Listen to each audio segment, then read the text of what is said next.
사도신경으로 우리 신앙을 고백하시겠습니다. 나는 전능하신 아버지 하나님 천지의 창조주를 믿습니다. 나는 그의 유일하신 아들 우리 주 예수 그리스도를 믿습니다. 그는 성령으로 잉태되어 동정녀 마리아에게서 나시고 본디오 빌라도에게 고난을 받아 십자가에 못 박혀 죽으시고 장사된 지 사흘 만에 죽은 자 가운데서 다시 살아나셨으며 하늘에 오르시어 전능하신 아버지 하나님 우편에 앉아 계시다가 거기로부터 살아있는 자와 죽은 자를 심판하러 오십니다. 나는 성령을 믿으며 공교회와 성도의 교제와 죄를 용서받는 것과 몸의 부활과 영생을 믿습니다. 아멘. 찬송가 363장입니다. 363장.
민수기 27장 1절에서 11절 교독하겠습니다.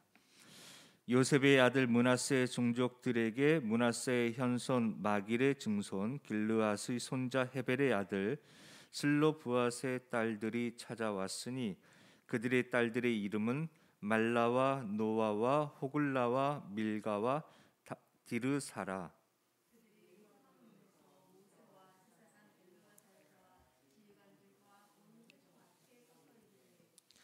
우리 아버지가 광야에서 죽었으나 여호와를 거슬러 모인 고라의 무리에 들지 아니하고 자기 죄로 죽었고 아들이 없나이다.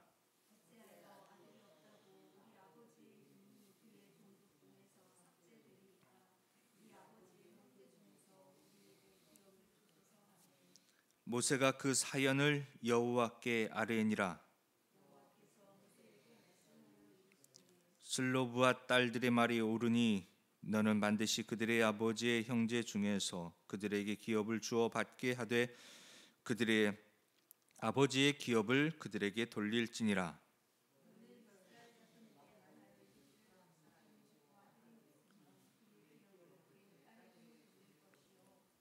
딸도 없으면 그의 기업을 그의 형제에게 줄 것이요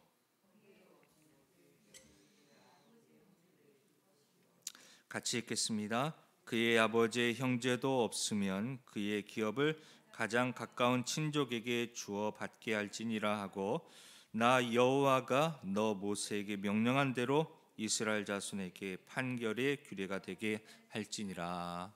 아멘. 언약의 복은 자녀의 특권이다라는 제목으로 오늘 말씀을 보겠습니다. 자, 어제와 그제에 걸쳐서 2차 인구조사를 하지요. 그 목적은 전쟁을 위한 것도 있지만 1차 인구조사와 다른 목적은 뭐냐면 바로 기업의 분배입니다. 인구 수에 따라서 즉 20세 이상 된 남자의 수에 따라서 이 기업의 분량이 즉 땅의 넓이가 달라지게 되어져 있어요. 지파마다 그렇게 20세 이상의 남자에게 땅을 분배합니다. 그러니까 기준이 20세 이상 남자이기 때문에 땅도 기업도 20세 이상 남자에게 주어졌어요. 즉 그 밑에 남자나 여자들에게는 분배가 되지 않았다는 것이에요. 그러다 보니까 어떤 문제가 생기죠? 오늘 말씀처럼 요셉의 아들 이제 쭉쭉쭉 내려와서 7대에 거쳐서 이렇게 7대의 이름이 나옵니다. 자, 그런데 그 중에 슬로브앗의 딸들이 찾아오게 되어지죠.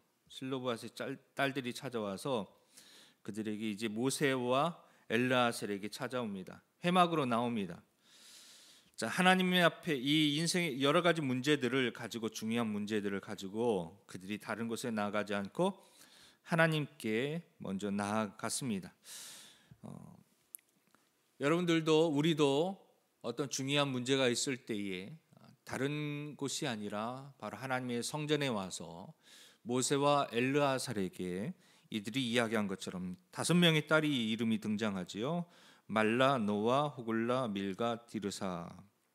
이들이 와서 모세와 제사장 엘르아살 그리고 지휘관들, 회중들, 온 회중들이라고 하는 것은 대표적으로 지파장들, 지파의 대표하는 사람들로 볼 수가 있습니다.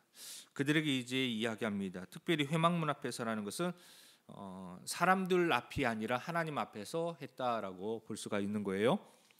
자, 그들이 이야기합니다. 우리 아버지가 광야에서 고라 자손들처럼 하나님을 반역하다가 죽은 것이 아님을 여러분이 아십니다.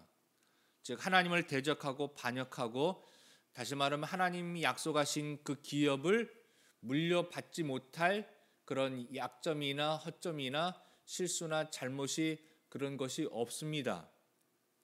그리고 여기서 자기 죄로 죽었다라는 것은 인간이 왜 죽느냐?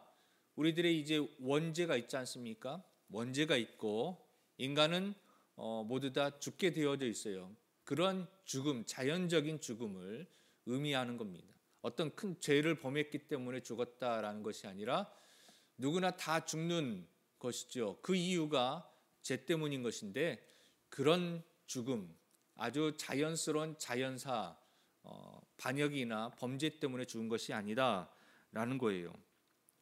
근데 이처럼 평범하게 이 아버지가 죽었는데 문제는 뭐냐? 아들이 없다는 겁니다. 특별히 20세 이상 된 아들이 없어요. 그러다 보니까 더 이상 아버지의 이름으로 기업을 물려받을 수가 없고 아버지의 이 이름이 이 족속에서, 이 이스라엘 민족에서 끊어져 버리는 사태가 발생합니다. 자, 단순히 그냥 기업이 끊어진 것에서 그런 것이 아니에요. 끊어졌다고 해서 그런 것이 아니에요. 자, 이 딸들은 어떻게 이것을 의미를 받아들였느냐면 하나님의 축복이 끊어졌다라고 받아들인 겁니다. 그냥 땅이나 기업의 의미가 아니라 하나님의 축복이 우리 가문에서 끊어졌다. 하나님의 은혜가 우리 가문에 더 이상 흐르지 않는다.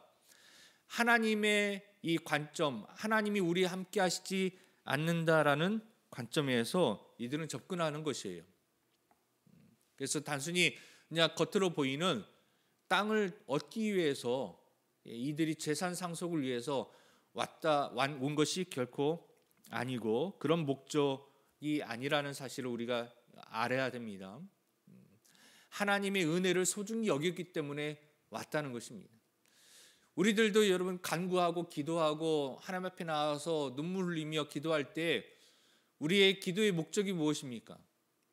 단순히 그냥 이 돈입니까? 아니면 단순히 이 땅의 어떤 눈에 보이는 물질적인 현세적인 것들입니까? 그것이 목적이 되어서는 안 돼요. 우리의 목적은 좀 하나님의 은혜 안에 내가 있기를 원합니다. 하나님의 약속의 축복 안에 그 약속 가운데 내가 여전히 그 안에 하나님 안에 있기를 원합니다. 라고 하는 그런 하나님을 향한 갈망함, 그것이 우리의 간구의 기도의 소원의 목적이고 동기이고 그런 것이 되어야 되는 것입니다. 자, 그래서 4절에 보니까 이들이 이야기합니다. 어찌하여 아들이 없다 하고 우리 아버지의 이름이 그의 종족 중에서 삭제되리까? 다시 말하면 이 그의 종족 중에서 삭제되리까라는 의미는 하나님의 약속에서 끊어집니까? 왜냐하면 가나안 땅에 들어가고 그곳에서 기업을 분배받는 것은 하나님의 약속이거든요. 하나님의 약속은 우리가 계속해서 이야기합니다만 범죄했을지라도 거기에 대해서 대가를 지불하지만 약속은 하나님 반드시 성취되어지고 이스라엘 백성들에게 그 후손들에게 하나님의 약속 신실하게 이행하고 있다. 그 60만 명이나 되는 사람들이 40년 동안 광야에서 죽었지만 그들의 인구가 두 번째 조사에도 줄어들지 않고 동일하게 거의 대동소이하게 유지가 됐다는 것은 하나님의 약속이 여전히 유효하고 하나님 것을 지키고 있다는 것을 볼 수가 있는데 거기에서 그 약속에서 끊어질 수가 없습니다. 우리 가문도 여전히 하나님의 약속 가운데 있어야 됩니다. 왜 이렇게 이야기했느냐? 지금까지의 이스라엘의 그 관습은 뭡니까? 20세 이상 된 남자에게만 이 기업을 물려주었던 것이에요. 그래서 문제가 발생이 됐어요. 그래서 끊어지게 된 것입니다. 자, 이와 비슷한 사건들이 성경에 몇 군데 있는데요. 민수기 32장에는 아힐의 이야기가 나오고요. 역대상 2장 34절에는 야르아의 이야기가 나오고 레미야 7장 63절에 바르실레의 이야기가 비슷하게 나오고 있습니다. 성경의 곳곳에 이런 이야기가 나오면서 이런 경우에도 하나님의 약속 안에서 이어받을 수 있는 기업을 이어받을 수 있는 그런 이야기가 나오고 있습니다. 자, 그런데 7절에 보시면 슬로브와 딸들의 말이 옳으니 자, 그들의 딸의 이야기를 듣고 모세가 어떻게 했어요? 충분히 모세는요 지금 그가 판단해서 이야기할 수 있는 권위가 분명히 있습니다. 그리고 실력도 있고 지혜도 있습니다. 그러나 모세는 끝까지 하나님 앞에 아뢰이죠. 이런 일들을 또 하나님 앞에 아뢰어서 하나님께서 모세에게 말씀하세요. 슬로보아스의 딸의 말이 맞다. 뭡니까? 하나님의 약속을 붙잡는 것이 맞다. 하나님의 은혜 안에서 떨어지지 않기 위하여서 이들이 하나님 앞에 나오고 그들이 무언가 어떤 행동을 한 것이 표현을 한 것이 맞다라는 겁니다. 그냥 가만히 앉아서 하나님의 약속에서 떨어져 나가는 것, 그냥 멀뚱하니 앉아 있다가 그렇게 하나님의 약속에 떨어져 나가고 축복에서 멀어지는 그런 것을 해서는 안 된다. 그들이 맞다 합니다. 그러면서 지혜를 판결에 그리고 이 기업을 어떻게 그들에게 돌려줄지에 대해서 하나님께서 말씀해 주시는데요. 1차적으로는 20세 이상 남자이지만 그러나 그 남자가 없을 경우에는 딸에게 주어진다. 근데 그 딸도 없을 경우에 아들도 없고 딸들도 없을 경우에는 어떻게 하느냐? 그 당사자, 즉 유산을 물려줄 그 사람의 형제에게 준다. 근데 그 형제도 없다라고 하면은 그의 아버지의 형제에게 준다. 근데 그의 아버지 형제도 없다 하면은 가까운 친척에게 준다. 이렇게 구체적으로 유산을 기업을 물려주는 상속법을 판결의 규례를 정하게 되어집니다.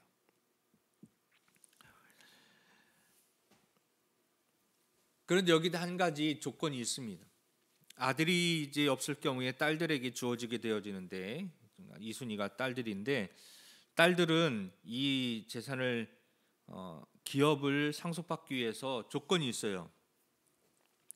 그냥 무조건 딸들에게 주는 게 아니라 분명히 아들이 없어야 딸들에게 줄 수 있고요. 첫 번째 조건은. 두 번째 조건은 이 딸들은 이 결혼을 통하여서 이 기업이 지파 간에 이동되어지는 그것을 방지하기 위하여서. 왜냐하면 지금처럼 이제 등기가 있거나 주소가 있거나 그리고 자유롭게 뭐 우리가 서울에서도 땅을 사고 대전에서 땅을 사고 뭐 이렇게 하는 그런 개념이 아니고요. 이 당시에는 그냥 거의 국경처럼 지파별로 기업이 땅이 정해져 있는 개념입니다.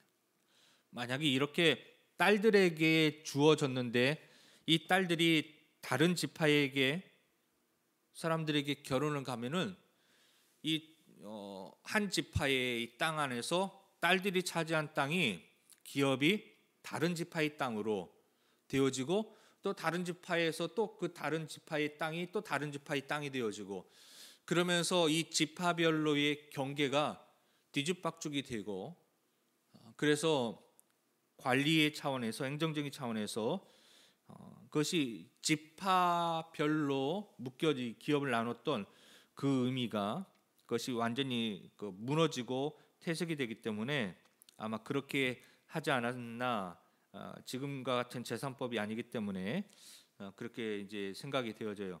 그래서 이 딸들은 자기 지파 사람하고만 결혼할 때에 이 기업을 물려받을 수가 있게 됩니다. 그 딸에게만. 모든 딸에게 다 주는 게 아니라 남자가 없을 때 그리고 자기 지파와 남자와 결혼했을 때에만 이 기업을 물려받게 되어져요.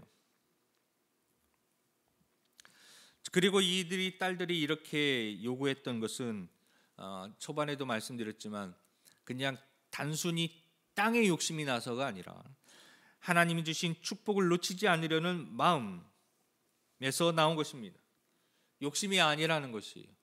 하나님의 축복의 소중함, 하나님의 약속의 거룩함, 하나님의 약속의 귀함, 그것을 결코 가볍게 여기거나 쉽게 여기거나 가치 없이 여기지 아니하고 그것은 생명과 같은 것이다. 하나님의 약속은 생명과 같은 것이고 결코 놓쳐서는 안 되는 것이라는 하나님에 대한 신실한 믿음, 그것이 이 딸들로 하여금 이것을 요구하게 만들었던 이제 이유가 되어집니다. 자, 정리하면은 딸들도 상속을 받을 수 있지만 제한적인 법률이 거기에 따르게 되어지죠. 그래서 여자가 상속받는 경우에는 아비에게 아들이 없거나 그리고 아들이 없는 경우, 그리고 그 딸은 반드시 자기 지파 남자와 결혼해야 된다. 이것을 통해서 하나님의 약속이 반드시 모든 족속에게, 지파에게, 남자에게만 아니라 모든 사람들에게 다 하나님의 약속은 적용되어지고 이루어져야 되고, 그리고 은혜가 결코 끊어지지 않도록 그 은혜 안에 있기를 위해서 하나님 앞에 간구하고 우리가 이 신앙생활을 해야 되고 힘써야 됨을 오늘 이 말씀을 통하여서 우리가 볼 수가 있습니다. 오늘도 기도할 때 여러분의 기도의 제목들이 있을 겁니다. 건강의 문제라든지 가족의 문제, 자녀의 문제, 직장의 문제, 여러 가지 문제가 있지만 이 모든 것은 하나님의 은혜를 소중히 여기고 축복을 소중히 여기는 그 마음으로부터 먼저 하나님과의 관계를 먼저 우리가 기도하고 그 다음에 축복에 관해서 다른 우리의 필요에 관해서 기도할 때 하나님께서 이 기도를 들어주시고 허락하여 주신 것처럼 우리들에게도 하나님의 그 축복을 허락하여 주실 것입니다. 우리 같이 주여 세 번 외치시고 함께 하나님의 은혜 안에 있기를 위하여서 기도하도록 하겠습니다. 주여, 주여, 주여,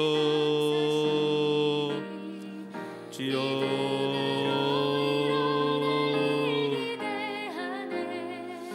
사랑의 하나님, 오늘도 주님의 은혜와 긍휼을 구합니다. 아버지 하나님, 오늘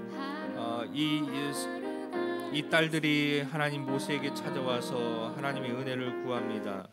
하나님의 은혜 안에 있기를 원합니다. 아버지 하나님, 그들이 주님 앞에 나와서 기도할 때, 간구할 때에 아버지 하나님, 모세가 하나님 앞에 기도하면서 하나님의 응답을 간구합니다. 오늘도 하나님, 우리 모든 삶 가운데 하나님 앞에 나와서 기도하면서 하나님의 답을 구합니다.